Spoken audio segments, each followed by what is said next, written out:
እናንተ ጊዜ አጥቅተዋል። እናንተ ምንም ያመጣችሁት ፋይዳ የለም። አንቺ ይሁን ይሽን ብሄድ ምንም ችግር አልነበረም። ግን እናንተ ጊዜ ጫጫታ እንጂ ምንም የተረፈ ነገር የለም። በእውነት እግዚአብሔር አንተ ስማኝ፣ የምን ሰማኛ የእውነት ወንድምን የምትፈልግ ከሆነ ከኔ ጋር ሌላ ውስጥ መግባት ካልፈለክ በስተቀር የበለጠ ሌላ ችግር ውስብስብ ነገር ውስጥ ከምንገባ በፊት አሁን ሀብሉን እንኳን አውልቅ ስለው አላወልቅም እያለ በስተመጨረሻም እንግዲህ አብርሃም አንገቱ ላይ ያንጠለጠለውን ሀብል ካወጣ በኋላ ከነበረበት ነገር ሙሉ በሙሉ መዳን እንደቻለ ለማረጋገጥ ችያለሁ ማለት ነው። ትላንትና ምን ያክል ውጥረት ሲፈጥሩ እንደነበር ወይም ያ ሀብል ከአብርሃም ላይ እንዳይወልቅ እንዴት ሲታገሉ እንደነበር ሁላችሁም የሰማችሁ ይመስለኛል። አንዳንድ ጊዜ ይደረጉ ነገሮች ግን እንደዚህ ፈጣጣ መሆን እኔ ጥሩ ነው ብዬ እንደኔ አላስብም። በዚህ ልክ እናንተን ፈጣጣ የሚያደርግ በዚህ ልክ ሩታ ክብርሽን አተሽ እንደዚህ የወረደ ተግባር እንድትፈጸሚ የሚያደርግሽ ነገር ምን እንደሆነ ነው እንደኔ ግራ የገባኝ ማለት ነው። እኔ የትኛውም ወንድና ሴት መርጠው ፈቅደው ነው አብረው መሆን አለባቸው ብዬ እንደኔ የማስበው ማለት ነው። ግን አንቺ አብርሃምን ካጣሽ በኋላ ወይም አብርሃም ከአንቺ ከተለየ በኋላ እየሄድሽበት ያለው መንገድ ፍጹም ስህተትና እችኛዋ ሩታ ምን አይነት ሩታ ናት ብሎ ሁሉም ሰው አንቺ ላይ ጥያቄ እንዲያነሳ የሚያደርግን መንገድ መርጠሽ እየሄድሽን ያለሽው እኔ ኤፍሬምንም ጨምሮ ማለት ነው በጣም ብዙ ጥያቄ ማንሳት የምፈልግባቸው ሰዎች አሉ። አንዳንድ ጊዜ እኮ የምናደርገው ነገር ምንድን ነው ነገሬ ምን አይነት እንትኖችን ያመጣብናል ብሎ ማሰብም አንድ ራሱን የቻለ ነገር ነው። አሁን የእናንተ ነገር ከምን ጋር የተያያዘ እንደሆነ ከመተት ጋር ንክኪ እንዳላችሁ እንደዚህ አይነት ቦታ እንደምትሄዱ ለብዙ ሰዎች ነው እያሳበቃችሁ ያላችሁት ማለት ነው። ስለዚህ በጣም ያሳዝናል። እንደውም እኔ አሁን ላይ ምን አይነት እንትንን ማሰብ ጀመርኩኝ፣ አብርሃም እውነትም እንኳንም ተለየ ከዚህ ልጅ ለካ እኛ ማናቃቸው በጣም ብዙ ችሎ ያለፋቸው ነገሮች አሉ ብዬ ሁላ እንዳሰብ ነው ያደረግሽኝ። ይሄ ሌላ ከምንም የመነጨ አይደለም። ከአብርሃም ከተለየሽ በኋላ እያሳለሹ ያለውን ክፋት ከተመለከትን በኋላ ነው ይሄንን ነገር ደፍረን እንድናወራ እንትን እያልን ያለ ነው ማለት ነው። ፍጹም ከአንቺ የማይጠበቅን ነገር ነው እያደረግሻለሽ። የምሬን ነው የምልሽ። በቃ መገመት ጀመርሽ በሰው ዘንድ ሩታ እንዲህ ናት እንዴ? በቃ እኮ ሰይጣናዊነት እኮ ነው። ሰው የሚያምነውን አምላክ የሚያምነውን ፈጣሪ ትቶ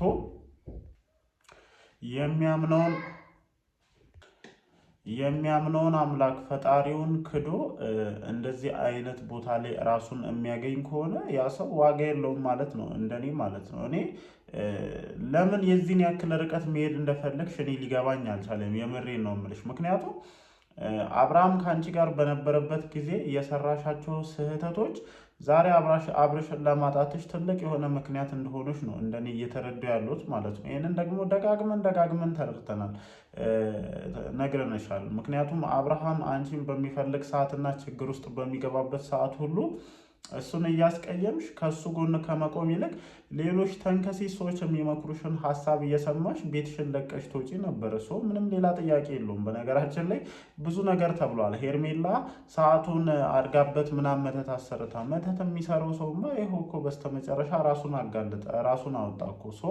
አሁን በምን አይነት መንገድ ነው ተቀባይነትን ልታገኝ የምትችው? በቃ እያንዳንዱ እንቅስቃሴሽ እያንዳንዱ እርምጃሽ ከዚህ በኋላ እኮ ከዚህ ነገር ጋር ነው ሊያያዝ የሚችለውና እንደኔ ተይ ረፊ፣ ይሄ ነገር አይጠቅምሽም። ይሄ ተያይዘሽ የምትሄጅበት መንገድ ለአንቺ አይሆንም። ወደ ራስሽ ተመለሽና ልጅሽን ለማሳደግ ሞክሪ ተብሎ ሲነገርሽ የነበረው እንደዚህ አይነት ውርደት ውስጥ እንዳትወድቂ ስለሚፈለግ ነበረ። እንደዚህ አይነት መጨረሻ ውስጥ እንድትገኝ ስለማይፈለግ ነበረ። አጠገብሽ ላይ ያሉ ሰዎችን አላግባብ ትሰሚ ነበረ። ያ ነገር ትዳርሽን አፈረሰ። ዛሬ ደግሞ ጭራሽ የሌለሽን ማንነት ሰጥቶ የማይሆን ቦታ ላይ ወስዶ ጣለሽ።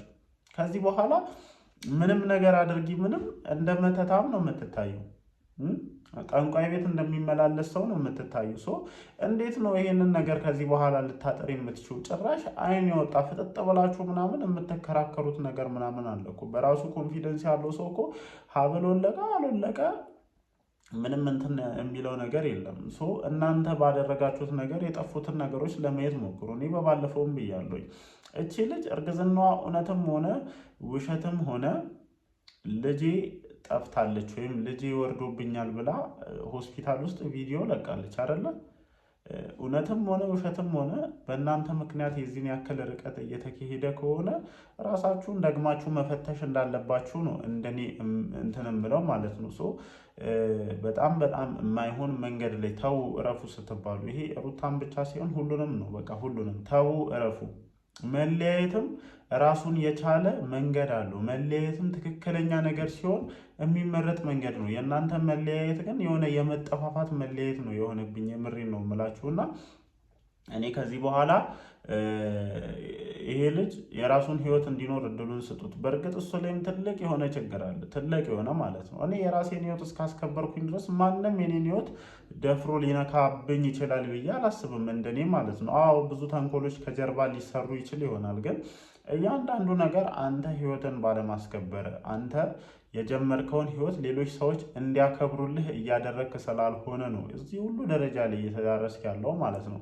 አንተ አይደለም ትዳርህን ወይም አንተ ብቻ አይደለም ከትዳር የተለያየው። ብዙ ሰው እኮ ተለያይቶ ልጁን በአግባቡ ያሳድጋል፣ መኖር ያለበትን ህይወትም ደግሞ ይኖራል።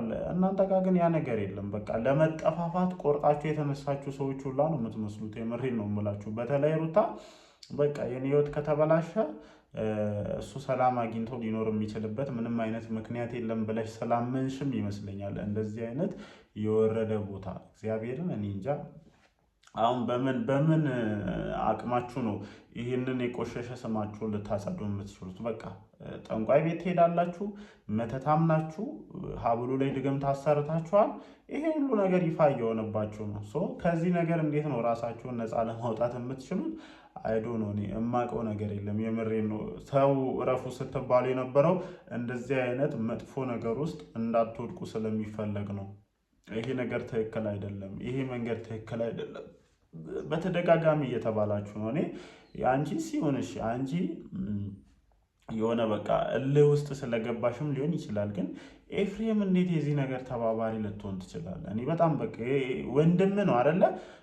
ጥፋት ሊጠፋ ይችላል። ትዳሩ አንተ በፈለግከው ልክ ላይሄድ ይችላል። የመጀመሪያ ትዳሩን አፍርሶ አንተ የማትፈልጋትን ሴት አግብቶም ሊሆን ይችላል። ግን እንዴት ወንድም ላይ ጨክነህ እንደዚህ አይነት ነገሮችን ታካሄዳለህ? አሁን ይሄ ልጅ ነቅቷል፣ ሁሉንም ነገር ያውቃል። እርግዝናው የእውነት ሆነ የውሸት ሆነ እሱ አዲሷ ባለቤቴ ወይም አዲሷ ሚስቴ አርግዛለች ብሎ ነው የሚያስበው። እና በእናንተ ምክንያት እንደዚህ አይነት ነገር መፈጠሩን ሲያውቅ ምን አይነት ነገሮች ይኖራሉ ብለህ ታስባለህ? አንዳንድ ጊዜ ድጋፍና እንትን ራሱ የተምታታባችሁ ሰዎች እንደሆናችሁ ነው እንደኔ የተረዳው ያለሁትና በጣም ትልቅ ችግር ውስጥ እንደገባችሁ ነው እንደኔ የማስበው። ለዚህም ነው ትልልቅ ሰዎች ይህንን ሁሉ ርቀት ሲሄዱ ለምንድን ነው ከዳር ቆመው የሚመለከቱት? ይሄ ቀላል ነገር እኮ አይደለም። ልጆች በቃ መስመር ስተው ወጥቷል። ከዚህ የተሻለ ጊዜ አለ እንዴ እዚህ ነገር ውስጥ? ጋሽዬ እኔ በጣም ነው የማዝነው፣ የመሬን ነው የምላችሁ። ምክንያቱም የዛኔ እንኳን ለትናንሽ ጉዳዮች መጥተው እነዚህ ልጆች መስመር ሲያስይዙ አልነበር እንዴ? እዚህ ደረጃ እስኪዳረሱ ድረስ ይህን ያክል ርቀት እስኪሄዱ ድረስ ለምንድን ነው ይሄ ነገር በዝምታ የሚታየው? በቃ ልጆቹ እኮ አሁን ላይ ያላቸው ኦልሬዲ ጠንቋይ ቤት እየተመላለሱ መተት ድግምት ማሰራት ከጀመሩ እነዚህ ልጆች ለይቶላቸዋል ማለት ነው። የሩታም ፋሚሊዎች ሆናችሁ የአብርሽን ቤተሰቦች ሆናችሁ ከዚህ በላይ ይህንን ጉዳይ ዳር ቆማችሁ ዝም ብላችሁ የምትመለከቱበት ጊዜ እንደኔ ያበቃ ይመስለኛል። ከዚህ በኋላ በእርግጥ መታችሁ ልትፈጥሩት የምትችሉት ነገር ይኖራል ብዬ እንደኔ አላስብም። ግን እጅግ የሆነ አደገኛ መንገድን መርጠው እየተንቀሳቀሱ ነው።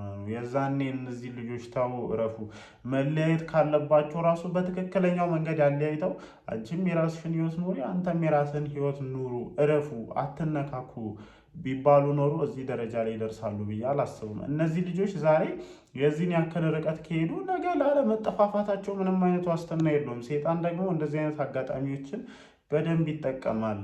አሁንም ከዚህ የባሰ ነገር ነፍስም ይጠፋል እኮ ጋይስ፣ የምሬ ነው። የተረዳቸው አይመስለኝም። ሰው ራሱን እንትን ብሎ እንደዚህ አይነት ቆሻሻ ነገሮች ውስጥ መግባት ከቻለ ነፍስ የማይጠፋበት ምንም አይነት ሪዝን የለምና በጣም ጥንቃቄ መደረግ አለበት ብዬ እንደኔ ያስባለሁ። ለማንኛውም የተፈጠረውን ነገር በመግቢያ ላይ ነግሬያቸዋለሁኝ። ሀብሉም እንደወለቀ አብርሽም ወደ ራሱ ተመልሷል እንደተባለ ያው ጉዳዩ ከዚህ ጋር የተያዘ እንደሆነ ለማየት ችያለሁኝ። ምሽት ላይ ደግሞ ቪዲዮዎች ሲለቀቁ መተን ሀሳባችንን እንሰጣለን። እወዳችኋለሁ። ይመቻችሁ።